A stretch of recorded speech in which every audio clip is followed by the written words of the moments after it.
Bismillah, bab 4, yaitu kitab. Rahasia-rahasia puasa dan urgensitasnya atau keutamaannya. Ketahuilah bahwa pada ibadah puasa terdapat keistimewaan yang tidak dimiliki oleh ibadah yang lain, yaitu hubungannya dengan Allah Subhanahu wa taala. Sebagaimana firman-Nya dalam sebuah hadis qudsi, puasa itu untukku dan aku memberi balasan dengannya. Cukuplah hubungan ini sebagai sebuah kemuliaan puasa dan kemuliaan Baitullah yang dikaitkan kepadanya. Allah Subhanahu wa taala berfirman, "Wa tahhir baitiya," dan sucikanlah rumahku. Quran surat Al-Hajj ayat 26. Keutamaan puasa itu ada dua, yaitu pertama, puasa adalah amal yang tersembunyi dan amalan batin orang yang lain tidak bisa melihatnya, dan juga amalan yang tidak bisa dimasuki oleh riya. Kedua, puasa adalah amal yang bisa menundukkan musuh-musuh Allah Subhanahu wa taala karena wasilah yang digunakan musuh adalah syahwat. Syahwat itu hanya bisa menjadi kuat karena makanan dan minuman. Selama area syahwat subur, maka syaitan bisa bebas bergerak di tempat wilayah gembalaan itu. Dengan ditinggalkannya syahwat, maka jalan-jalan ke wilayah tersebut akan menjadi sempit. Di dalam puasa itu terdapat banyak kandungan yang menunjukkan keutamaannya, dan ini cukup masyhur. Pasal, sunnah-sunnah puasa. Di antaranya adalah anjuran mengakhirkan makan sahur dan menyegerakan berbuka dengan memakan kurma. Dianjurkan pula berbuat yang ma'ruf, banyak bersedekah, dan mengikuti Rasulullah SAW. Selain itu memperbanyak membaca Al-Quran, melakukan itikaf lebih-lebih pada 10 hari terakhir, dan menambah mujahadah sungguh-sungguh dalam beramal pada hari-hari tersebut. Di dalam Sahih Al-Bukhari dan Muslim dari Aisyah radhiyallahu anha, ia berkata, jika Nabi SAW memasuki 10 hari terakhir pada bulan Ramadan, maka beliau mengencangkan tali sarungnya, yaitu menghidupkan malam dan membangunkan keluarga-keluarganya. Para ulama menyebutkan bahwa ada dua maksud dari kalimat mengencangkan tali sarungnya, yaitu yang pertama, tidak mengupuli istri-istrinya. Yang kedua, kinayah, mentonimi, kata-kata yang tidak terang-terangan. Nah, dari kesungguhan dan keseriusan dalam bekerja, para ulama berpendapat yang menyebabkan beliau bersungguh-sungguh pada 10 hari yang terakhir adalah karena menginginkan malam Lailatul Qadar. Pasal, rahasia-rahasia puasa dan adab-adabnya. Puasa itu meliputi 3 tingkatan, yaitu shaumul umum, shaumul khusus, shaumul khususil khusus. Pertama, shaumul umum, puasanya orang awam, yaitu menahan perut dan kemaluan dari memperturutkan hawa nafsu. Yang kedua, shaumul khusus, puasanya orang khusus, yaitu menahan mata, lisan, tangan, kaki, pendengaran, penglihatan, dan semua anggota badan dari berbagai dosa. Dan yang ketiga, shaumul khususil khusus, puasanya orang khusus yang pilihan, yaitu puasa hati dari berbagai keinginan yang rendah, pikiran-pikiran yang jauh dari Allah Subhanahu wa taala, dan menahannya secara total hanya karena Allah. Jenis puasa ini memiliki penjelasan yang panjang lebar yang tidak dibahas di sini. Di antara ada puasa khusus adalah menundukkan pandangan, menjaga lisan dari ucapan yang diharamkan atau dimakruhkan, atau dari ucapan yang tidak bermanfaat, serta menjaga sebagian anggota tubuh. Dari Al-Bukhari, anna Nabiya sallallahu alaihi wasallam qala, man lam yada' qawla zuri wal amali bihi, falaysa lillahi hajatun fi an yada'a ta'amahu wa syarabahu. Adab lainnya adalah menghindari perut dalam keadaan penuh dengan makanan di malam hari, tetapi makan secukupnya saja. Sebab ketika perut kenyang, kejelekan akan mendapatkan tempat dari perutnya. Ketika pada malam pertama perut dalam keadaan kenyang, maka semalam yang lain akan tidak bermanfaat dengan sendirinya. Demikian halnya ketika perut kenyang di waktu sahur, sepanjang harinya menjelang zuhur akan tidak bermanfaat dengan sendirinya. Banyak makan itu menyebabkan kemalasan dan semangat menjadi melemah, sehingga maksud dari puasa itu sendiri menjadi hilang. Maksud dari puasa adalah agar ia bisa merasakan lapar dan meninggalkan hal-hal yang menggugah selera. Sedangkan puasa tatawu' diutamakan pada hari-hari yang memiliki keutamaan yang berputar di setiap tahun, seperti puasa 6 hari pada bulan Syawal sesuai Ramadan, puasa hari Arafah, puasa hari Asyura, puasa 10 Zulhijjah, puasa hari Muharram, dan puasa lainnya. Sebagian yang lain berulang-ulang pada setiap bulan, pada awal, pertengahan, dan akhir bulan. Barang siapa yang berpuasa di awal, pertengahan, dan akhir bulan, maka ia dianggap telah berbuat baik. Namun yang lebih utama adalah berpuasa pada setiap Ayyamul Bid pada tanggal 13, 14, dan 15, atau pada setiap pertengahan bulannya. Sebagian yang lain berulang-ulang di setiap pekan, seperti puasa di hari Senin dan Kamis. Puasa tatawu' yang paling utama adalah puasa Daud. Sebab dahulu Rasulullah SAW sehari puasa dan sehari berbuka. Puasa ini memiliki 3 makna, yaitu pertama, jiwa itu diberikan bagiannya pada hari ketika berbuka dan dipenuhi ibadahnya pada hari ketika berpuasa. Maka pada hari inilah terkumpul antara apa yang menjadi hak jiwa itu dan apa yang menjadi kewajiban atasnya. Itulah keadilan. Yang kedua, hari ketika makan adalah hari saat bersyukur, dan hari ketika berpuasa adalah hari saat bersabar. Dan keimanan itu terdiri dari 2 bagian, kesyukuran dan kesabaran. Ketiga, puasa Daud itu lebih sulit bagi jiwa dalam proses mujahadah atau bersungguh-sungguh. Sebab puasa Daud itu jika tiap kali terlupakan karena sesuatu, ia akan segera beralih darinya. Sedangkan puasa terus-menerus disebutkan dalam Sahih Muslim dan dari Abu Qatadah radhiyallahu anhu bahwasanya Umar bertanya kepada Nabi SAW, bagaimana dengan seseorang yang berpuasa selama setahun penuh tanpa henti? Maka dia dikategorikan tidak berpuasa dan tidak berbuka layaknya dia berbuka, jawab beliau. Hadis ini berbicara tentang seseorang yang berpuasa berturut-turut pada hari yang terlarang. Namun jika dia berbuka pada 2 hari Id dan hari-hari tasyrik, maka tidaklah mengapa. Diriwayatkan dari Hisham bin Urwah radhiyallahu anhu bahwa ayahnya berpuasa berturut-turut dan Aisyah pun demikian. Berkata Anas bin Malik radhiyallahu anhu, Abu Talha berpuasa berturut-turut sepeninggal Rasulullah sallallahu alaihi wasallam selama 40 tahun. Penjabaran, adab saumul khusus atau puasa orang khusus. Ketahuilah bahwa barang siapa yang diberi kepandaian, tentu ia bisa mengetahui maksud dari puasa. Karena itu kepandaian dan pengetahuannya ini mendorongnya untuk membebani diri sendiri dengan amalan yang tidak membuatnya menjadi lemah, lalu meninggalkan apa-apa yang sebenarnya lebih utama. Sungguh Ibnu Mas'ud itu adalah seorang yang sedikit puasanya. Ia pernah berkata, jika aku berpuasa maka badanku melemah sehingga aku tidak kuat melakukan ibadah sholatku. Oleh karenanya aku lebih memilih sholat dibanding puasa. Ada pula yang jika berpuasa maka melemah badannya sehingga kebiasaannya dalam membaca Al-Quran tidak terlaksana. Oleh karena itu ia lebih memperbanyak berbuka agar mampu bertilawah. Setiap orang itu lebih tahu tentang kondisinya dan amalan apa yang terbaik bagi dirinya. Bab 5. Kitab Haji, rahasia-rahasianya, keutamaan-keutamaannya, adab-adabnya, dan hal-hal lain yang berhubungan dengannya. Dianjurkan bagi siapapun yang berkeinginan menunaikan haji agar banyak-banyak bertaubat, meminta maaf atas kezalimannya kepada orang lain, melunasi setiap hutang-hutangnya, dan mempersiapkan bekal finansial atau keuangan secukupnya untuk seluruh keperluan keluarga, hingga ia kembali lagi, serta mengembalikan titipan yang ada di tangannya.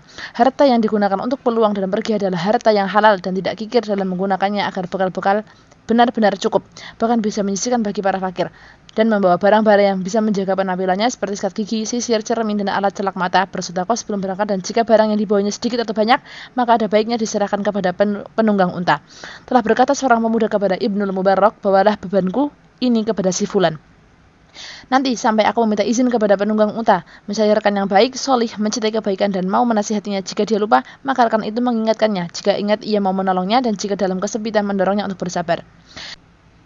Jika satu rombongan, hendaklah dipilih pimpinan rombongan, yaitu orang yang paling baik akhlaknya dan mengasihi semua orang. Pimpinan itu harus diangkat, sebab setiap kepala itu memiliki pendapat yang berbeda-beda. Jika tidak, dia khawatirkan terjadi kegaduhan dan kekacauan. Sebab pemimpinlah yang paling berperan, karena ia itu harus mampu berlaku netral, mempunyai rasa sayang, lemah lembut, selalu memberi maslahat, juga melindungi rombongan. Hendaknya seseorang yang tengah mengadakan perjalanan berbicara dengan isi pembicaraan yang baik-baik, menampakkan akhlak yang baik pula. Bahkan jika perlu berinisiatif atau berkeinginan untuk memberi makan kepada orang lain. Ada kalanya dalam perjalanan itu nampak rahasia-rahasia batin. Jika penampilan seseorang yang acak-acakan dalam perjalanan dianggap sebagai perangai yang baik, maka saat bermukim di suatu tempat pun akhlaknya harus baik.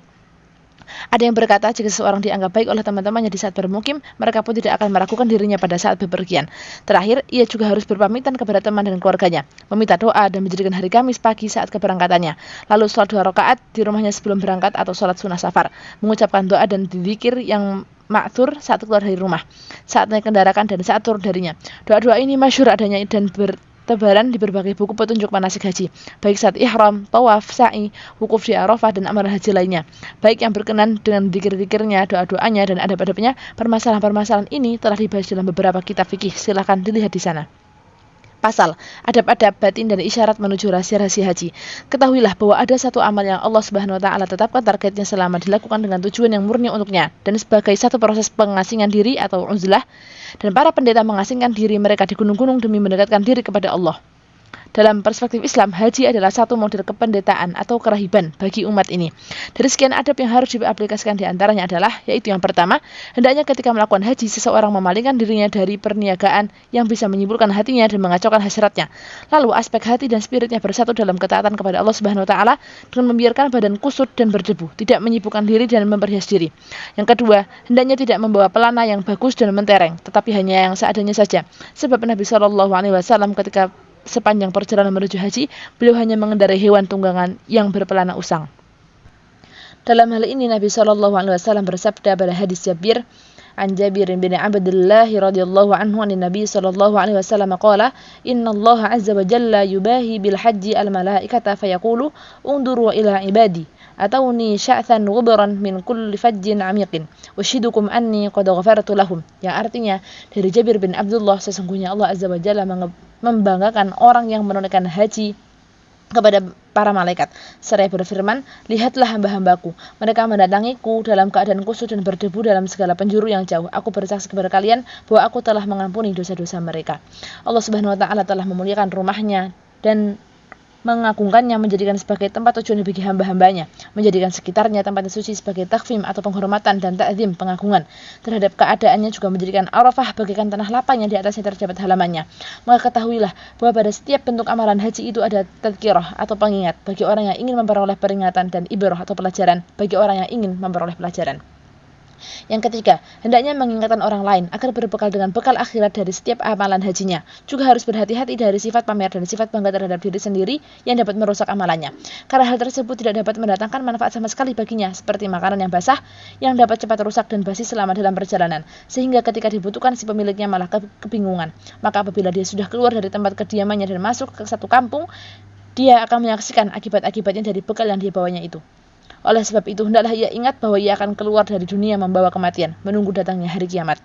Yang keempat, hendaknya ia benar-benar ingat bahwa ketika ia melepaskan pakaiannya sehari-hari dan mengenakan pakaian ihramnya, sesungguhnya ia tengah mengenakan kain kafannya dan menemui Rabb-nya dengan mengenakan pakaian dari yang dipakai cara penduduk bumi. Maka ketika mengucapkan talbiyah, hendaknya ia juga mengharapkan ijabah atau pengabulan dari Allah Subhanahu wa taala saat dia berfirman, "Wa'adzini fin nasi bil hajj," dan berserulah kepada manusia untuk mengerjakan haji. Quran Surat Al-Hajj ayat 27. Berharap agar semuanya diterima dan merasa takut kalau tidak dikabulkan. Demikian halnya saat telah sampai di tanah suci. Ia harus mengharapkan perlindungan dari siksanya. Juga berharap agar tidak dianggap termasuk orang-orang yang dekat dengan siksanya. Harapan dan permohonan harus dilakukan terus-menerus, sebab saat-saat itu merupakan saat-saat pengabulan doa. Hak orang yang datang pun dipenuhi, dan orang yang meminta perlindungan tidak akan sia-sia. Dan yang kelima, hendaknya saat melihat Baitul Haram, merasakan keagungannya dalam hatinya, bersyukur kepadanya karena telah digolongkan sebagai orang-orang yang bisa berkunjung ke sana. Merasa keagungannya saat tawaf dan sholat di sekitar Ka'bah. Yakin dengan seyakin-yakinnya bahwa saat ia melambai ke arah Hajar Aswad, sesungguhnya ia menyampaikan ketaatannya kepada Allah Subhanahu wa taala dan menggandengkan tekadnya untuk setia dengan sumpah setianya itu. Dan ketika memegang tabir kiswah Ka'bah atau ketika di Multazam, hendaknya ia memposisikan dirinya sebagai orang yang bersalah di hadapan tuannya, serta mendekatkan dirinya kepada yang dicintainya. Sebagaimana dalam sebuah syair, "Tabir rumahmu adalah tempat perlindungan perkasa. Aku bergayut memohon perlindungan kepadamu yang maha perkasa. Tidak rasa yang terlintas saat aku berguyut ke tabir, kecuali rasa takut akan sengatan api neraka yang berkobar-kobar. Kini, aku berada di dekat rumahmu, menyambut ajakanmu, melaksanakan haji agar aku bisa menjadi tetanggamu di sini." Yang keenam, hendaknya saat melakukan sa'i antara Safa dan Marwah, ia menggambarkan dua tempat ini seperti dua alas timbangan yang akan didatanginya pada hari kiamat, atau ia tengah mendatangi pintu tempat malaikat sebagai bentuk zahir dari kemurnian pelayanannya, menghadapkan belas kasihnya dan tamak dan menyelesaikan kebutuhannya. Yang ketujuh, saat wukuf di Arafah melihat kelautan manusia dengan latar belakang bahasa dan suara yang berbeda, maka anggaplah seakan-akan kamu tengah berada dalam keadaan hari kiamat. Semua umat berkumpul di tempat tersebut guna untuk memohon syafaat. Yang kedelapan, saat kamu melempar jumrah, maka niatkanlah sebagai ketundukan terhadap perintah Allah Subhanahu wa taala, juga sebagai bentuk dari ketundukan dan ubudiyahnya serta murni. Sebagai bentuk ketaatan terhadap perintahnya, bukan justru menjadikan aktivitas ini sebagai aji mumpung. Yang kesembilan, saat kamu berkunjung ke Madinah, maka bayangkanlah bahwa Madinah itu adalah sebuah negeri yang memang terpilih untuk nabinya Muhammad SAW, yang Nabi disyariatkan untuk berhijrah ke sana dan menjadikan sebagai tempat tinggal beliau. Lalu bayangkan pula kekhusyuan dan ketenangan beliau ketika acap kali melakukan kunjungan ke beberapa tempat di sana. Jika kamu melakukan ziarah kubur, maka hadirkanlah hatimu sebagai wujud ta'zim, pengagungan dan haibah, rasa takut yang bersumber dari rasa hormat kepada beliau. Juga bayangkanlah sosok yang mulia dan dalam hayalanmu, besarnya kedudukan beliau di hatimu, dan bersolawatlah kepada beliau. Ketahuilah bahwa beliau tahu akan kehadiran dan solawatmu kepadanya, sebagaimana disebutkan dalam hadis.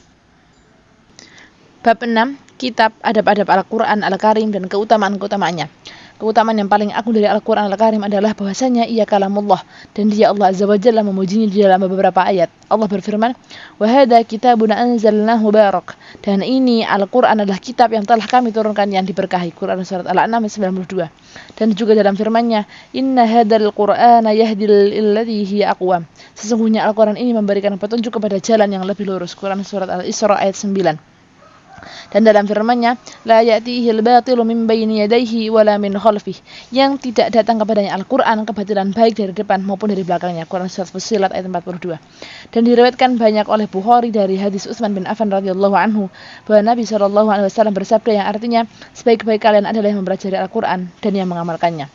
Wa Anas radhiyallahu anhu qala Rasulullah sallallahu alaihi wasallam, "Inna lillahi 'azza wa jalla ahlaini minan nasi." Qila, "Man hum ya Rasulullah?" Qala, "Ahlul Qur'an, hum ahlullahi wa khassatuhu." Dari Anas radhiyallahu anhu ia berkata, Rasulullah sallallahu alaihi wasallam bersabda, sesungguhnya bagi Allah azza wa jalla dua ahli di antara manusia dalam mereka bertanya, siapa mereka itu wahai Rasulullah? Rasulullah menjawab, ahli Al-Qur'an, neraka ahli Al-Qur'an. Mereka adalah ahlullah dan orangnya yang khusus. Hadis riwayat An-Nasa'i. Dalam hadis lain Nabi sallallahu alaihi wasallam bersabda, Allah tidak memberi azab bagi hati yang memiliki kesadaran Al-Qur'an. Dari Umar radhiyallahu anhu, dari Nabi SAW beliau bersabda, disebutkan bagi ahli Al-Quran, bacalah Al-Quran dengan lambat dan perlahan-lahan seperti ketika kau membacanya di dunia, dan tempatmu itu berada di akhir ayat yang kau baca. Riwayat At-Tirmidzi mensahihkannya. Dari Buraidah radhiyallahu anhu, dari Nabi SAW beliau bersabda, sesungguhnya Al-Quran menemui pembacanya pada hari kiamat ketika kuburannya terbelah seperti rupa seseorang lelaki yang pucat. Dia Al-Quran dalam rupa lelaki pucat bertanya, apakah engkau mengenalku? Dia menjawab, aku tidak mengenalmu. Al-Quran berkata, aku adalah temanmu. Al-Quran yang membuatmu kehausan pada siang hari yang panas dan membuatmu berjaga pada malam hari. Sesungguhnya setiap pedagang itu mengharapkan hasil perdagangannya. Dan sesungguhnya pada hari ini aku adalah milikmu dari seluruh perdagangan. Lalu dia memberikan hak milik orang itu dengan tangan kanan Al-Quran dan memberikan keabadian dengan tangan kirinya. Lalu di atas kepalanya disematkan mahkota yang berwibawa. Sedangkan bapaknya Al-Quran mengenakan dua pakaian yang tidak kuat disangga dunia. Kedua pakaian itu bertanya, karena apa kami engkau kenakan? Ada yang menjawab, karena peranan anak-anakmu dengan Al-Quran. Kemudian dikatakan kepada orang itu, bacalah sambil naik ke tingkatan surga dari bilik-biliknya. Maka dia naik sesuai dengan apa yang dibacanya, baik dibaca dengan cepat atau secara perlahan-lahan. Ibnu Mas'ud berkata, yang artinya, seyogyanya bagi orang yang membaca Al-Quran mengetahui saat yang tepat untuk membaca Al-Quran, tidak membacanya di saat malam ketika manusia sedang tertidur, di saat siang ketika manusia sedang enak makan, di saat sedih ketika manusia senang, di saat menangis ketika manusia tertawa, di saat sedang diam ketika orang lain berteriak, dan di saat khusyuk ketika orang lain berhura-hura pun tidak bersikap kurang kasar, kaku, dan lupa diri. Al-Fadl radhiyallahu anhu berkata, pembaca Al-Quran adalah pembawa rayah atau panji Islam. Sepatutnya ia tidak berkumpul dengan orang-orang yang suka berbuat lalai, berkumpul dengan orang-orang yang lupa, dan berkumpul dengan orang-orang yang suka bermain-main. Semua itu dilakukan sebagai ta'zim, rasa hormat kepada Allah Subhanahu wa taala. Dia juga tidak boleh meminta pamrih untuk mendapatkan suatu kebutuhannya dari seseorang, tetapi orang lainlah yang harus membutuhkan dirinya. Imam Ahmad bin Hanbal radhiyallahu anhu berkata, yang artinya, aku pernah bermimpi bertemu Rabbul Izzah dalam tidur. Aku bertanya kepadanya, wahai Rabbi, apa yang membuat seseorang menjadi lebih dekat kepadamu? Dengan kalamku, wahai Ahmad. Aku pun bertanya dengan disertai pemahaman atau tidak. Jawabnya, dengan pemahaman ataupun tidak. Pasal adab tilawatul Quran. Semestinya seseorang yang hendak dan tengah membaca Al-Quran memiliki wudu dan memperhatikan adab-adabnya. Bisa dengan cara duduk bersila, tidak bersandar, tidak duduk semaunya, dan tidak duduk dengan posisi yang mengindikasikan kecongkangan. Tetapi keadaan yang paling utama baginya adalah membaca dengan posisi berdiri dalam sholat dan di dalam masjid. Sedangkan yang berhubungan dengan banyaknya bacaan, para salafus saleh memiliki tabiat yang berbeda-beda. Di antara mereka ada yang sekali khatam dalam tempo sehari semalam, ada pun yang lebih dari sekali khatam. Ada juga yang tepat dalam tersebut 3 kali khatam. Ada pula yang khatamnya di setiap pekannya dan di setiap bulannya. Namun itu semua bergantung pada kesibukan masing-masing dalam mentadabburinya atau merenungkannya dan mempelajari ilmu, mengajarkan dan menyebarkannya atau ibadah lain selain membaca Al-Quran atau karena kesibukan dunia. Yang paling penting adalah jangan sampai kesibukan membaca Al-Quran ini menghambat pada kesibukan lain yang lebih penting dan sampai menyiksa badannya. Membacanya harus dengan tartil dan paham akan kandungannya. Ibnu Abbas radhiyallahu anhu pernah berkata, aku lebih suka membaca surat Al-Baqarah dan surat Ali Imran dengan tartil dan mentadabburinya daripada aku membaca Al-Quran seluruhnya. Tetapi secara serampangan, barang siapa waktunya lebih banyak luang, hendaknya ia menjadikan waktunya yang luang itu sebagai sarana untuk memperbanyak membaca Al-Quran, agar dia menjadi orang yang beruntung dan mendapatkan pahala yang banyak. Utsman bin Affan membaca seluruh isi Al-Quran dalam 1 rakaat witirnya, sedangkan Imam Syafi'i pernah menghatamkan Al-Quran 60 kali pada bulan Ramadan. Sebisa mungkin setiap individu muslim membiasakan dirinya membaca Al-Quran secara terus-menerus.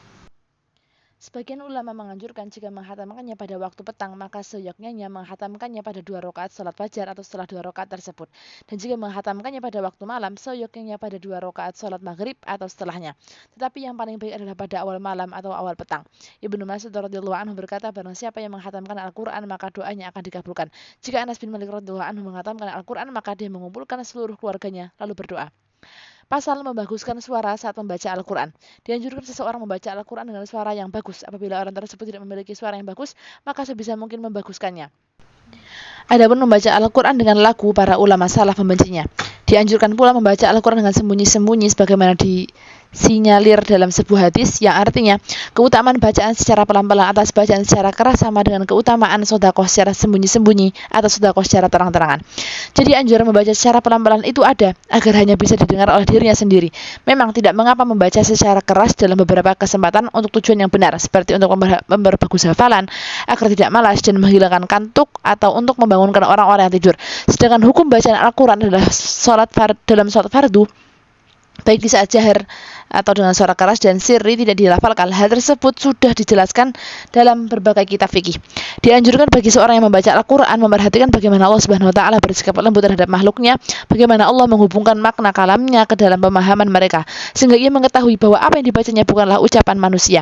Barang siapa yang memiliki sebuah mushaf, maka dianjurkan baginya membaca apa yang ada di dalam setiap harinya, terutama ayat-ayat yang mudah agar ia tidak berada dalam kesulitan.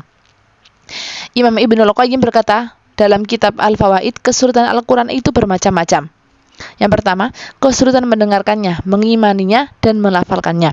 Dia harus benar-benar merasakan jika Allah memang agung dan seakan berbicara dengannya, juga memahami kalamnya, sebab pemahaman dan pendalaman merupakan tujuan daripada bacaan. Jika pendalaman itu sendiri tidak tercapai, maka teruslah berulang-ulang ayatnya, sebagaimana diriwayatkan oleh Abu Dzar radhiyallahu anhu dari Nabi SAW bahwa beliau mendirikan salat malam dengan satu ayat yang diulang-ulang. In tu'adzibhum fa innahum ibaduk. Jika engkau menyiksa mereka, maka sesungguhnya mereka adalah hamba-hamba engkau juga. Quran surat Al-Maidah ayat 118. Demikian pula yang pernah dilakukan oleh Tamim Ad-Dari dan Ar-Rabi bin Khaytham saat membaca firman Allah dalam salat malamnya, Am hasibal ladzina jtarahu sayyiati an taj'alahum kal ladzina amanu wa 'amilus shalihat. Apakah orang-orang yang membuat kejahatan itu menyangka bahwa kami akan menjadikan mereka seperti orang-orang yang beriman dan mengerjakan amal soleh? Quran surat Al-Jasiyah ayat 21. Dianjurkan pula bagi orang yang membaca Al-Quran sadar dan paham dari setiap ayat yang dibacanya. Jika ia membaca ayat Alladzi khalaqas samawati wal ard, yang menciptakan langit dan bumi, Quran surat Al-An'am ayat 1, maka ia benar-benar sadar dan keagungannya dan memperhatikan kekuasaannya atas segala sesuatu yang dilihatnya. Maka jika ia membaca Afara'aitum ma tumnun, maka terangkanlah kepadaku tentang nutfah yang kalian pancarkan, Quran surat Al-Waqiah ayat 58. Maka ia benar-benar memikirkan air mani yang jumlahnya sampai ribuan, dan bagaimana air mani itu dibagi-bagi menjadi daging dan tulang, urat dan nadi, lalu membentuk bagian-bagian tertentu seperti kepala, tangan, dan kaki. Kemudian muncul dari badan yang utuh tersebut sifat-sifat mulia, seperti mendengar, melihat, berpikir, dan lain-lainnya. Perhatikanlah keajaiban-keajaiban ini. Orang yang membaca ayat-ayat tentang keadaan para pendusta harus merasa takut dari murka dan kelalaian setiap perintah Allah Azza wa Jalla, serta melepaskan diri dari hal-hal yang bisa menghambat pemahamannya, seperti membayangkan jika syaitan membuatnya tidak sanggup membaca huruf dan tidak sanggup mengeluarkan huruf-huruf tersebut dengan benar.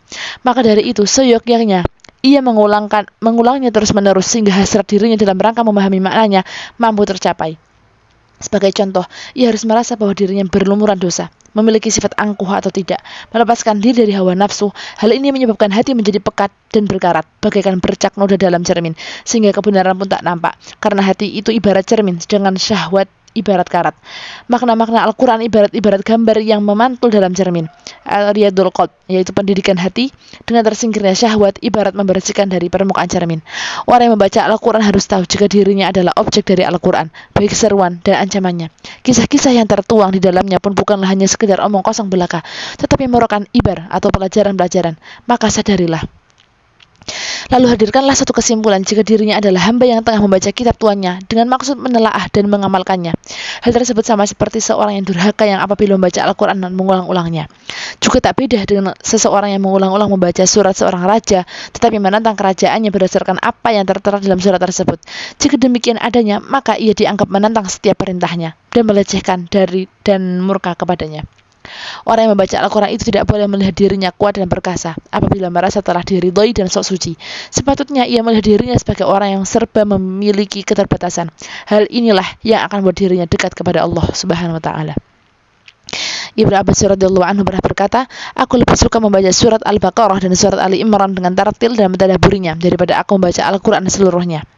Tetapi secara serampangan, barang siapa waktunya lebih banyak luang, hendaknya ia menjadikan waktunya yang luang itu sebagai sarana untuk memperbanyak membaca Al-Quran agar beruntung dan mendapatkan pahala yang banyak. Pernah Utsman bin Affan membaca seluruh isi Al-Quran dalam satu rakaat witirnya, sedangkan Imam Syafi'i pernah menghatamkan Al-Quran 60 kali dalam bulan Ramadan. Sebisa mungkin setiap individu muslim membiasakan diri membaca Al-Quran secara terus-menerus. Bab 7. kitab, zikir dan doa, serta hal-hal yang berhubungan dengannya. Ketahuilah bahwa tidak ada satu ibadah lisan yang lebih utama setelah membaca Al-Quran kecuali zikir kepada Allah Azza wa Jalla dan doa yang tulus ikhlas kepadanya saat memohon setiap kebutuhan. Inilah dalil-dalil yang menegaskan tentang keutamaan itu. Fadhkuruni adzkurukum. Karena itu, ingatlah kamu kepadaku, niscaya aku akan ingat pula kepadamu. Quran Surat Al-Baqarah ayat 152. Dan firman-Nya, alladzina yadhkurunallaha qiyaman wa qu'udan wa 'ala junubihim, yaitu orang-orang yang mengingat Allah sambil berdiri atau duduk atau dalam keadaan berbaring. Quran Surat Ali Imran ayat 191.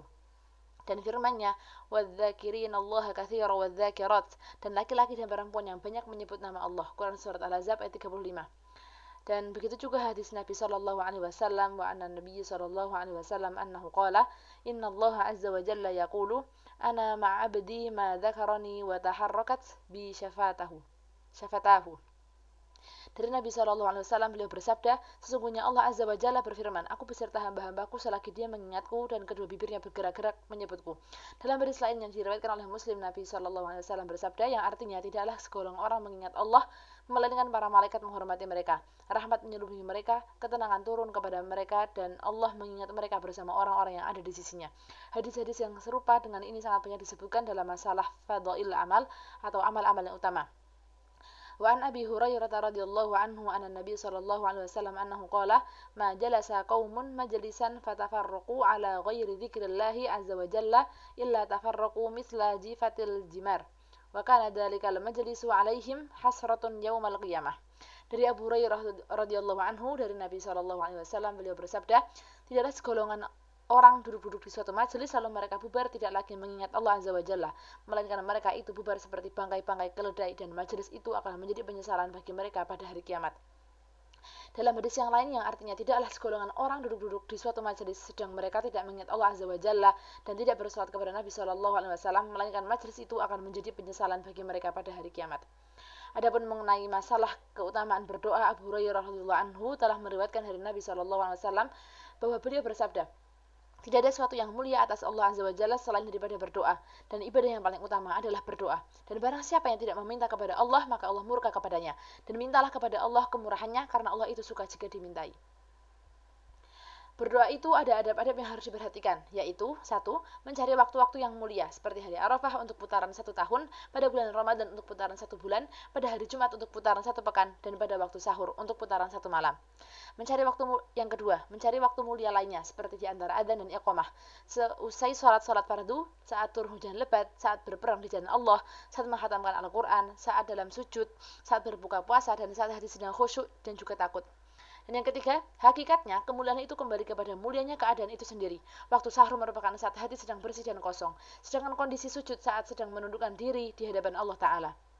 Yang keempat, ada berdoa lainnya adalah menghadap arah kiblat, mengangkat kedua tangan dan mengusap wajah selepas berdoa dan mengucapkannya perlahan-lahan.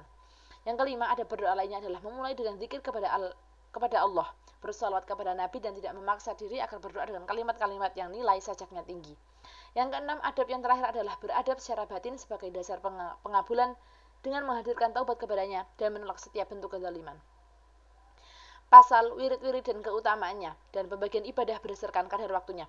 Ketahuilah jika kamu menganggap ma'rifatullah dan tasdik atau pembenaran dengan janjinya menyadari keterbatasan umur, maka wajib bagimu meninggalkan upaya menyia-nyiakan usia yang terbatas ini. Jiwa ini tak kalah hanya berkutat pada satu aktivitas, maka kejenuhan akan menyelimutinya. Maka untuk menyelinginya hendaklah ia mampu berpindah-pindah dari satu bentuk kepada bentuk yang lainnya. Allah Subhanahu wa taala berfirman, "Wadhkur isma rabbika bukratan wa asila wa minal laili fasjud lahu wasabbihu lailan tawila." Dan sebutlah nama Tuhanmu pada waktu pagi dan petang, dan pada sebagian dari malam, maka sujudlah kepadanya dan bertasbihlah kepadanya pada bagian yang panjang di malam hari.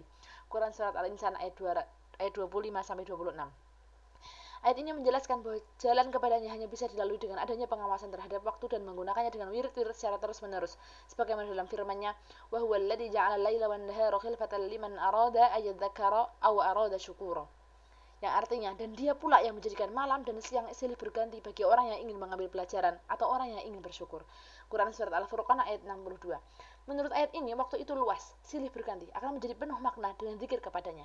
Penjabaran tentang jumlah wirid siang dan malam serta tingkatan-tingkatannya. Wirid siang itu ada 7, sedangkan wirid malam ada 6. Di sini kita akan menyebutkan keutamaan setiap wirid tersebut, tugas-tugasnya dan yang berhubungan dengannya. Kita mulai dari wirid siang, yaitu Wirid pertama, waktu yang mulia adalah waktu antara terbitnya fajar, kedua ke waktu terbitnya matahari. Allah telah membaginya sebagaimana tertera dalam firman-Nya, "Was-subhi idza tanaffas," dan demi subuh apabila fajarnya mulai menyingsing atau terbit. Quran surat At-Takwir ayat 18. Dan dianjurkan bagi orang yang wirid jika terbangun dari tidurnya berzikirlah kepada Allah Subhanahu wa taala dengan mengucapkan alhamdulillahilladzi ahyana ba'dama amatana wa ilaihin nusyur. Segala puji bagi Allah yang telah menghidupkan kami setelah kami dimatikan, kepadanya lah kami kembali. Dalam riwayat Muslim dari Ibnu Mas'ud radhiyallahu anhu, ia berkata, Rasulullah sallallahu alaihi wasallam di setiap sorenya selalu membaca, amsayna wa amsal mulku lillah walhamdulillah wa la ilaha illallah wahdahu la syarikalah lahul mulku wa lahul hamdu wa huwa ala kulli syai'in qadir. Rabbi as'aluka khaira ma fi hadhihi al-lailah wa khaira ma ba'daha. Wa a'udzu bika min syarri hadhihi al-lailah wa syarri ma ba'daha. Rabbi a'udzu bika minal kasali wa su'il kibar. Rabbi a'udzu bika min adabin fin-nari wa adabin fil qabr. Yang artinya kami bersore hari dan bersore hari pula kerajaan milik Allah. Segala puji baginya, tiada sekutu baginya. Tidak Tuhan melainkan Allah, baginya kerajaan dan pujian, dan Dia berkehendak atas segala sesuatu. Ya Rabbi, aku memohon kepadamu kebaikan yang terdapat pada malam ini dan kebaikan setelahnya. Dan aku berlindung kepadamu dari kejahatan malam ini dan kejahatan setelahnya. Ya Rabbi, aku berlindung kepadamu dari kemaslahatan dan buruknya kesombongan. Ya Rabbi, aku berlindung kepadamu dari siksa di neraka dan siksa di dalam kubur. Dan di pagi hari beliau selalu membaca, kami berpagi hari dan berpagi hari pula kerajaan milik Allah. Segala puji baginya, tiada sekutu baginya. Tidak Tuhan melainkan Allah, baginya kerajaan dan pujian. Dan Dia berkehendak atas segala sesuatu. Ya Rabbi, aku memohon kepadamu kebaikan yang terdapat pada malam hari ini dan kebaikan setelahnya. Dan aku berlindung kepadamu dari kejahatan malam ini dan kejahatan setelahnya. Ya Rabbi, aku berlindung kepadamu dari kemalasan dan buruknya kesombongan. Ya Rabbi, aku berlindung kepadamu dari siksa di neraka dan siksa di dalam kubur. Dan dilanjutkan dengan sebuah doa, Bismillahilladzi la yadurru ma'asmihi syai'un fil ardi wala fis sama' wa huwa samiul alim. Dengan nama Allah yang bersama namanya tidak akan membahayakan sesuatu pun yang ada di bumi dan langit. Dia Maha mendengar dan Maha mengetahui, sebanyak 3 kali. Raditu billahi rabba wa bil islami dina wa Muhammadin sallallahu alaihi wasallam nabiyya wa rasulah. Aku rela dengan Allah sebagai Tuhan, Islam sebagai agama, Muhammad sebagai nabi dan rasul. Usai sholat subuh saat kakinya masih dalam keadaan menakuk dan sebelum berbicara, beliau membaca, La ilaha illallah wahdahu la syarikalah lahul mulku wa lahul hamdu wa yuhyi wa yumitu wa huwa ala kulli syai'in qadir. Tidak Tuhan melainkan Allah, tidak sekutu baginya kerajaan dan pujian. Dia menghidupkan dan mematikan. Dia berkehendak atas segala sesuatu. Dan menyebut sayyidul istighfar. Allahumma anta rabbi la ilaha illa anta khalaqtani wa ana abduk wa ana ala ahdika wa wa'dika mastata' a'udzu bika min syarri ma sana'tu abu'u bi ni'matika alayya wa abu'u bi dhanbi faghfirli fa innahu la yaghfiru dzunuba illa ant. Ya Allah, Engkau adalah Rabbku, tidak Tuhan selain Engkau. Kau ciptakan aku dan aku adalah hambamu. Aku berada pada sumpah dan janjimu, menurut kesanggupanku. Aku berlindung kepadamu dari keburukan yang aku perbuat.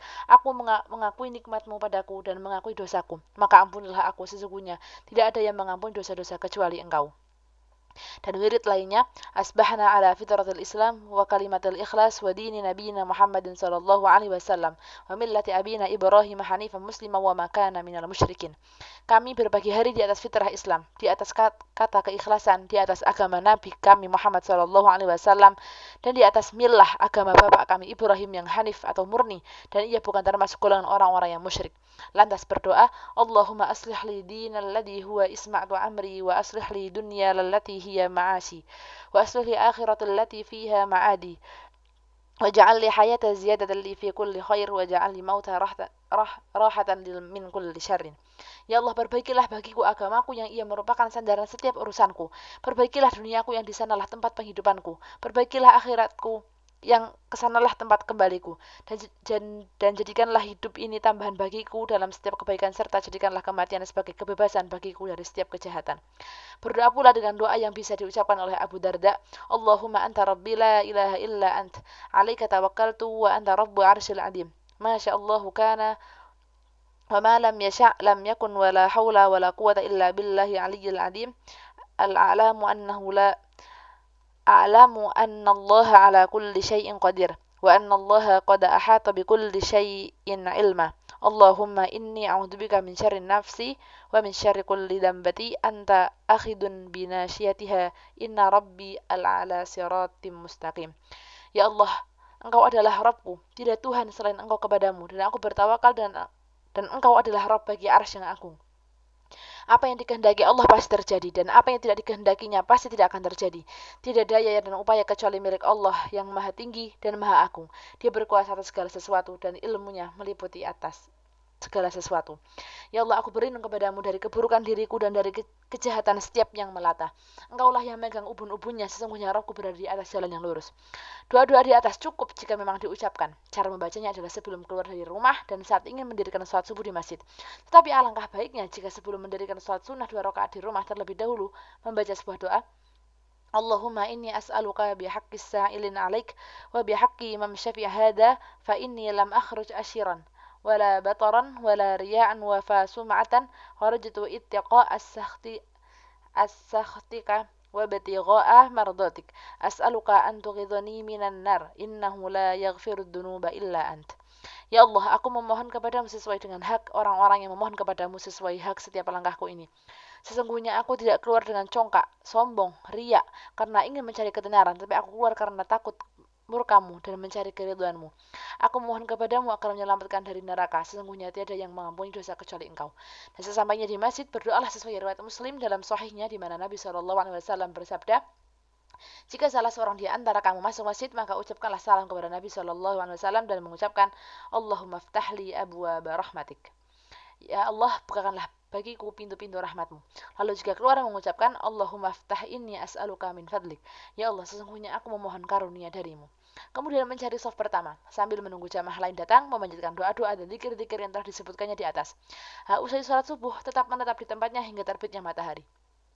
Dari Anas radhiyallahu anhu Rasulullah sallallahu alaihi wasallam bersabda, barang siapa yang melaksanakan salat subuh secara berjamaah lantas duduk guna berzikir kepadanya hingga terbitnya matahari dan salat 2 rakaat, maka baginya pahala seperti pahala sekali haji dan umrah secara sempurna. Ada 4 kegiatan yang bisa dilakukan pada waktu tersebut, yaitu pertama, berdoa, yang kedua, berzikir, dan yang ketiga, membaca Al-Quran. Dan keempat, tafakur, baik dalam konteks memikirkan pekerjaan yang mungkin dilakukannya pada hari itu, ataupun memikirkan hal-hal yang bermanfaat, serta memikirkan nikmat Allah, agar bertambah rasa syukurnya.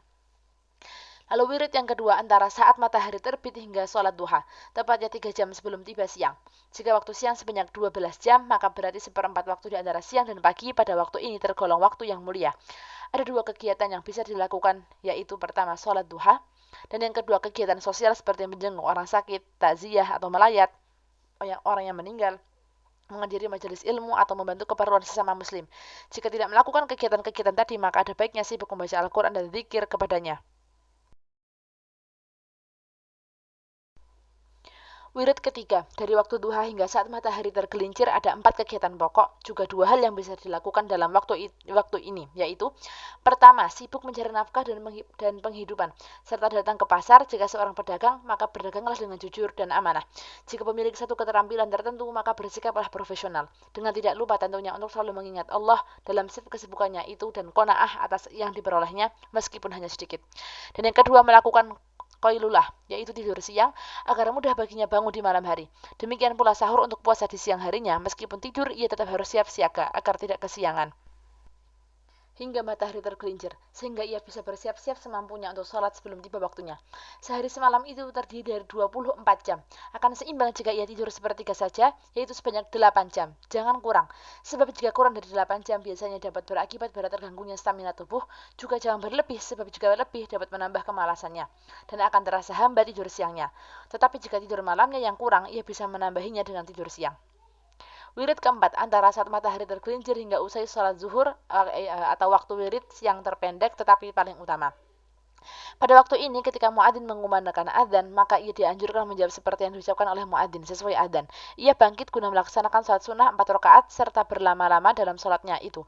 Sebab pada waktu ini pintu-pintu langit terbuka, baru melaksanakan sholat duhur disusul kemudian sholat sunnah 4 rakaat sesudahnya. Wirid kelima, antara usai sholat zuhur hingga datang waktu sholat asar. Pada waktu ini dianjurkan memperbanyak zikir, sholat, ditambah pekerjaan lainnya yang bermanfaat. Dan amalan-amalan tadi akan lebih utama jika dilakukan sampai datangnya sholat setelahnya. Wirid keenam, antara waktu sholat asar hingga waktu matahari mengguning. Pada waktu ini tidak sholat yang bisa dikerjakan, kecuali sholat sunnah 4 rakaat antara adzan dan iqamah, dan dilanjutkan setelah sholat sholat fardu asar serta menyibukkan diri dengan 4 kegiatan yang telah disebutkan sebelumnya pada wirid pertama. Namun yang paling utama adalah tilawah Al-Quran dengan nuansa tadabbur dan tafahum atau mendalami. Wirid ketujuh antara waktu matahari menguning hingga terbenamnya. Pada waktu ini juga merupakan waktu yang mulia jika dimanfaatkan untuk zikir kepadanya. Al-Hasan Al-Basri berkata, orang-orang itu lebih menghormati waktu senja daripada awal waktu siang. Di waktu ini dianjurkan memperbanyak tasbih dan istighfar khusus kepadanya. Kalau waktu maghrib tiba, usailah wirid-wirid siang. Maka seorang hamba dianjurkan memperhatikan setiap keadaannya dan tidak lupa melakukan muhasabah bagi jiwanya. Sebab satu perjalanan sudah dia laluinya. Dan ketahuilah bahwa usia itu laksana hari-hari yang akan terus berkurang bersamaan dengan berkurangnya setiap hari demi harinya. Al-Hasan berkata, wahai anak Adam, sesungguhnya engkau itu laksana hari-hari. Jika berlalu satu harimu, maka berlalu pula sebagai harimu yang lain. Maka berpikirlah, apakah hari ini sama dengan hari yang kemarin? Jika ia menganggap bahwa siang harinya itu lebih banyak dialokasikan untuk kebaikan, maka bersyukurlah kepada Allah Subhanahu wa taala atas taufiknya. Jika sebaliknya, maka bertaubatlah dan bertekadlah untuk menambah setiap kekurangannya itu di malam harinya. Sebab setiap kebaikan itu menyingkirkan setiap keburukan. Bersyukurlah kepada Allah Subhanahu wa taala atas kesehatan tubuh. Pergunakanlah sisa usianya untuk memeriksa setiap kekurangan dirinya. Contohlah para salafus solih yang tidak pernah menyanyiakan hari-harinya kecuali untuk bersedekah dan bermujahadah sekuat tenaganya dalam melakukan setiap kebaikan. Penjabaran, wirid-wirid yang dilakukan pada waktu malam hari, yaitu wirid pertama, saat matahari tenggelam hingga datangnya waktu sholat isya. Di saat matahari tenggelam, pekerjaan yang paling baik dilakukan adalah sholat maghrib dan sibuk berzikir antara maghrib dan isya. Sebagaimana diriwayatkan dari Anas radhiyallahu anhu dalam firman-Nya, تتجافى جنوبهم عن المضاجع يدعون ربهم خوفا وطمعا ومما رزقناهم ينفقون.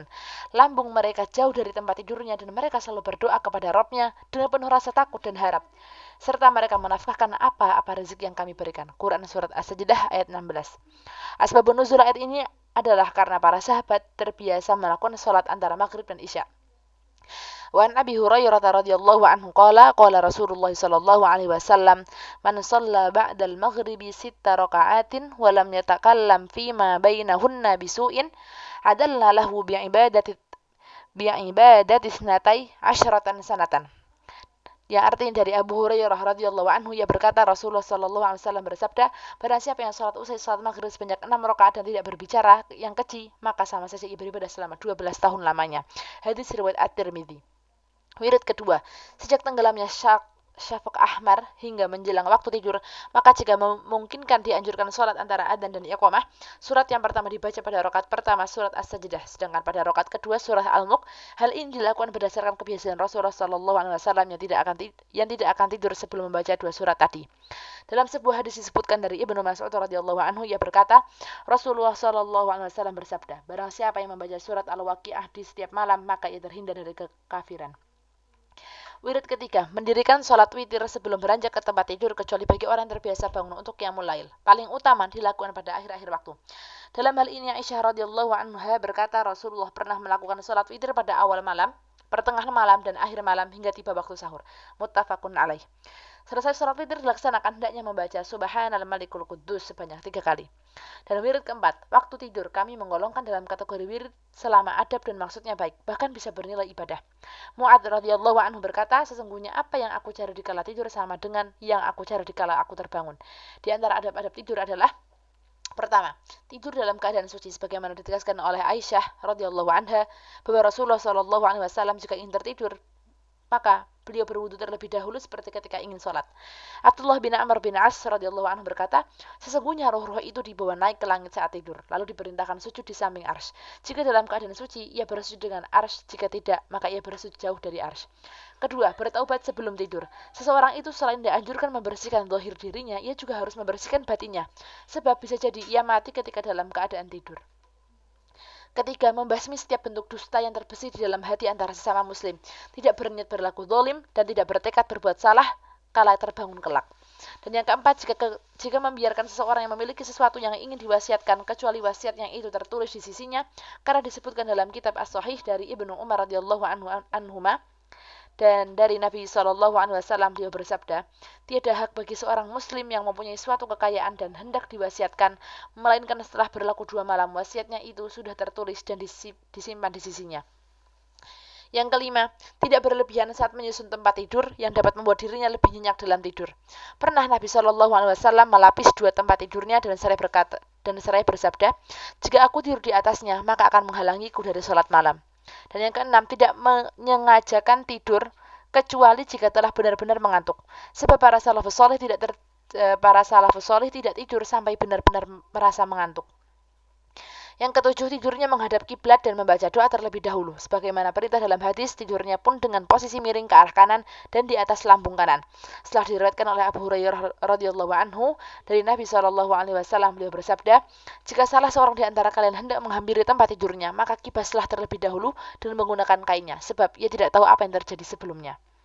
Jika ia meletakkan lambungnya, maka hendaknya mengucapkan Bismika Rabbi wada'tu jambi wa bika arfa'uh in amsaka nafsi faghfirli wa in arsalta fahfadha bima tahfadu bihi ibadakas solihin.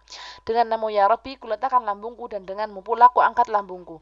Jika engkau mencabut jiwaku, maka ampunlah dosaku. Tetapi jika engkau membiarkan aku hidup, maka jagalah aku sebagaimana engkau menjaga hamba-hambamu yang solih. Hadis riwayat Al-Bukhari dan Muslim dan mengeluarkannya dalam Sahihain. Dalam Sahih Al-Bukhari dan Muslim dari Aisyah radhiyallahu anha bahwasanya Nabi Shallallahu alaihi wasallam pada setiap malam jika hendak menghampiri tempat tidurnya, beliau menghimpun dua telapak tangannya dan meniupnya sambil mengucapkan Qul huwallahu ahad, qul a'udzu birabbil falaq dan qul a'udzu birabbin nas.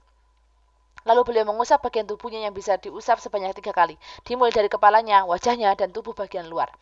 Dan telah disebutkan dalam Sahih Al-Bukhari dan Muslim dari Al-Barra bin Azib radhiyallahu anhu, Rasulullah sallallahu alaihi wasallam bersabda, "Jika kamu ingin mendatangi tempat tidurmu, maka berwudulah terlebih dahulu layaknya ingin melakukan salat. Kemudian terlentanglah pada tulang rusukmu bagian kanan, lalu ucapkanlah, Allahumma aslamtu nafsi ilaika wa wajjahtu wajhi ilaik, wa fattu amri ilaik, wa alja'tu zuhri ilaik, raghbatan wa rahmatan ilaik. La maja'al wa la manja ila ilaik. Amantu bi kitabikal ladzi anzalta wa bi nabiyyikal ladzi arsalta." Ya Allah, kupasrahkan diriku kepadamu, kuhadapkan wajahku kepadamu, kuserahkan urusanku kepadamu, kutumpukan punggungku kepadamu saat suka ataupun tidak. Tiada tempat berlindung dan tempat menyelamatkan diri dari siksamu kecuali kembali kepadamu. Aku beriman kepada kitabmu yang engkau turunkan dan aku beriman kepada nabimu yang engkau utus. Sesungguhnya jika kamu meninggal pada malam itu, maka kamu meninggal di atas fitrah. Dan jika engkau tetap hidup hingga pagi hari, berarti kamu telah memperoleh suatu kebaikan. Dari Ali bin Abi Thalib radhiyallahu anhu bahwasanya Rasulullah shallallahu alaihi wasallam pernah bersabda kepadanya dan kepada Fatimah, "Jika kalian berdua mendatangi tempat tidur atau kasur kalian, maka bertasbihlah kepadanya sebanyak 33 kali. Bertahmidlah kepadanya sebanyak 33 kali dan bertakbirlah kepadanya sebanyak 33 kali. Yang demikian ini lebih baik bagi kalian berdua daripada seorang pembantu." Muttafaqun alaih. Disebutkan dalam hadis Abu Hurairah mengenai menjaga zakat Ramadan yang masyhur dalam syaitan, bahwa syaitan berkata kepadanya, "Jika kamu berkehendak menghampiri tempat tidurmu, maka bacalah ayat kursi, sebab dengan begitu senantiasa ada yang menjagamu dari Allah dan syaitan tidak akan berani mendekatimu." Maka ia akan mengabarkan kejadian ini kepada Rasulullah Shallallahu alaihi wasallam. Beliau seraya bersabda, "Sekalipun dia membenarkanmu, tetapi ia tetap saja bagian dari pendusta."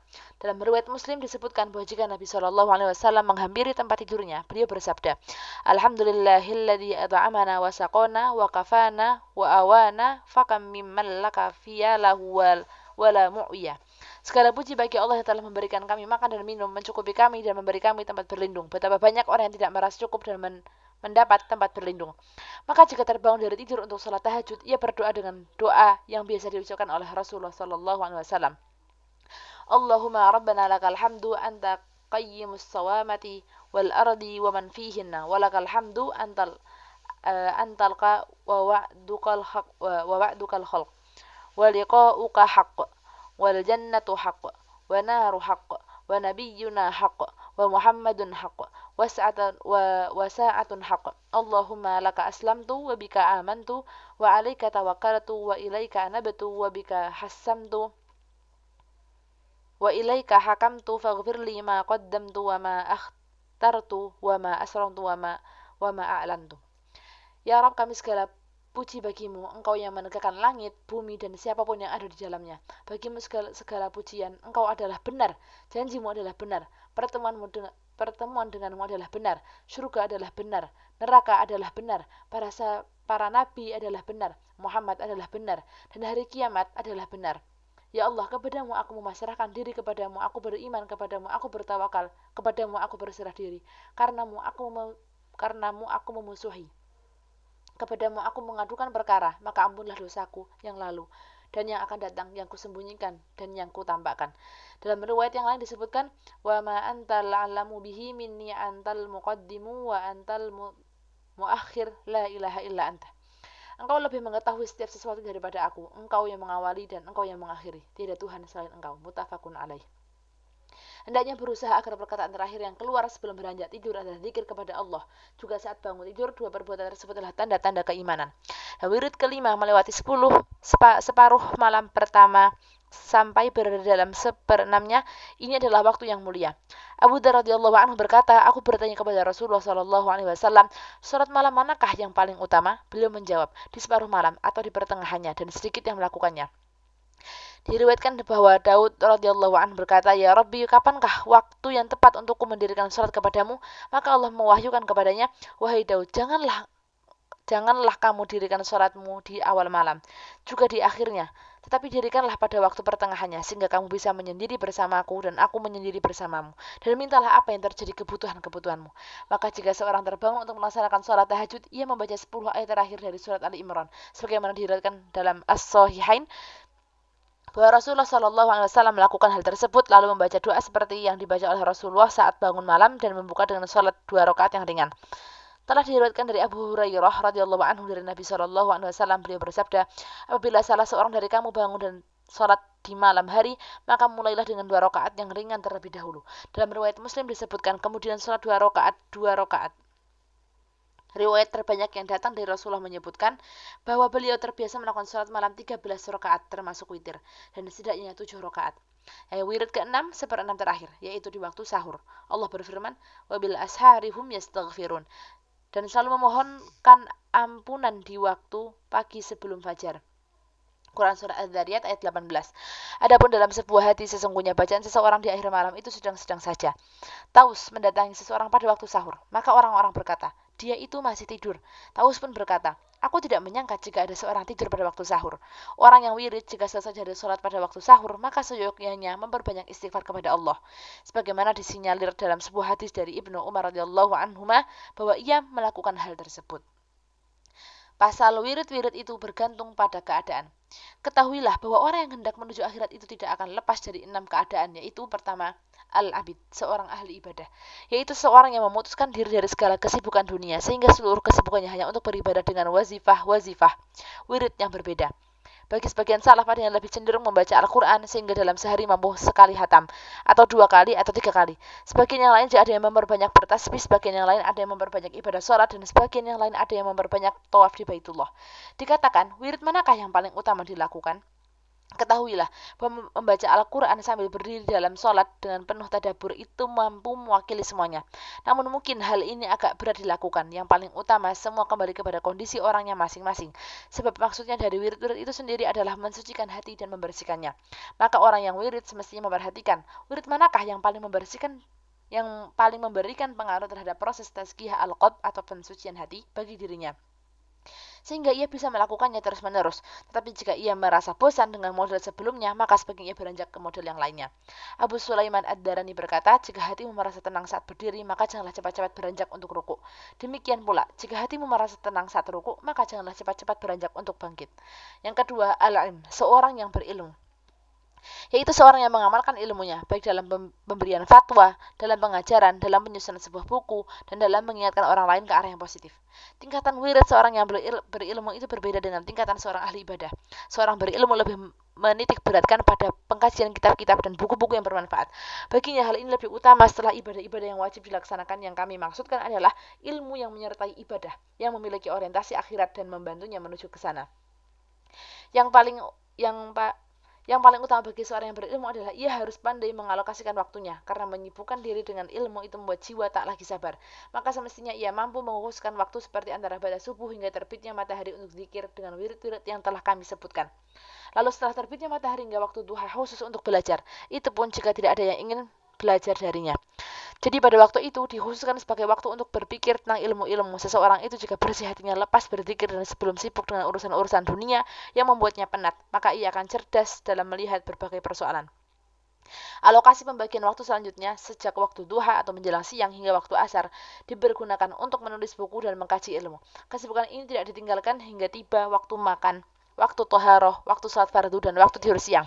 Kemudian sejak asar hingga waktu senja, ia bisa menyimak seorang yang membaca tafsir, hadis, ilmu-ilmu lainnya yang bermanfaat kepadanya. Sedangkan dari waktu asar hingga tenggelamnya matahari, bisa ia pergunakan untuk beristighfar dan bertasbih. Maka pergelombokan adalah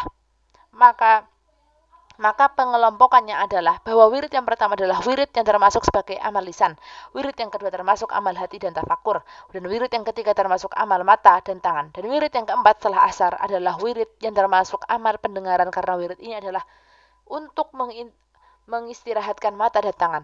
Sebab menulis dan membaca setelah asar ada kemungkinan dapat berakibat tidak baik bagi mata. Pembagian waktu malam terbaik adalah pembagian yang dilakukan oleh Imam Syafi'i, di mana ia membagi menjadi 3 bagian. Sepertiga pertama untuk menulis sebuah ilmu, sepertiga kedua untuk ibadah sholat, dan sepertiga terakhir untuk tidur.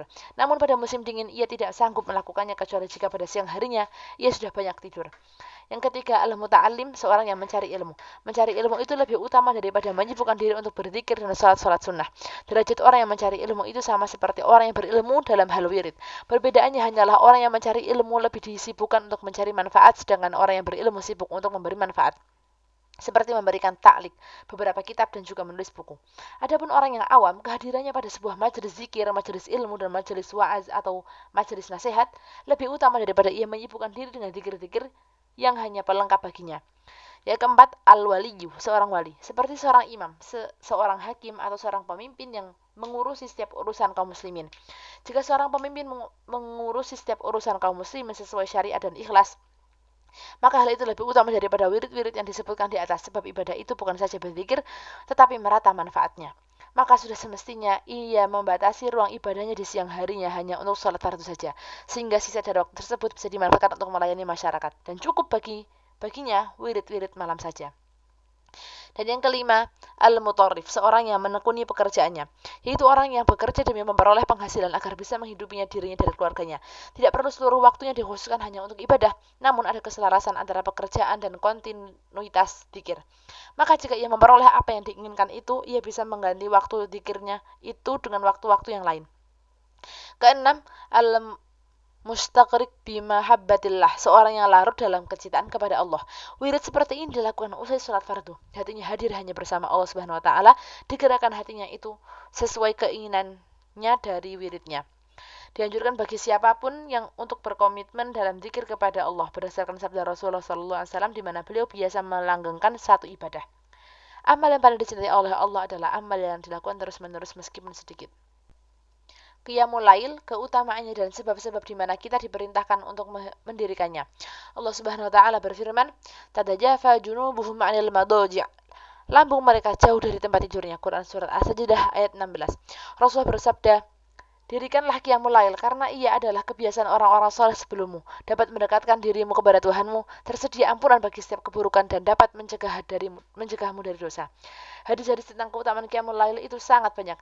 Al-Hasan Al-Basri rahimahullah berkata, "Aku tidak menemukan sesuatu dari ibadah yang lebih besar dari salat di sepertiga malam." Seorang pun berkata kepadanya, "Mereka yang selalu melakukan tahajud nampak dari wajahnya." Jawabnya, "Sebab mereka menyendiri bersama Ar-Rahman. Dia mengenakan cahayanya pada setiap diri mereka." Pasal faktor-faktor yang menyebabkan qiyamul lail menjadi mudah untuk didirikan. Ketahuilah bahwa qiyamul lail adalah satu ibadah yang berat dilakukan kecuali faktor dan syaratnya terpenuhi. Faktornya terbagi dua, yaitu faktor zahir dan faktor batin. Faktor-faktor zahirnya adalah yang pertama, menghindari banyak makan. Sebagian mereka mengatakan, "Wahai orang-orang yang berwirid, janganlah kalian banyak makan, banyak minum, dan banyak tidur. Jika kalian melakukannya, merugilah kalian." Kedua, tidak membuat dirinya lelah dengan pekerjaan-pekerjaan yang berat saat siang hari. Yang ketiga, tidak meninggalkan kebiasaan tidur siang. Hal ini bisa membantunya untuk bangun malam.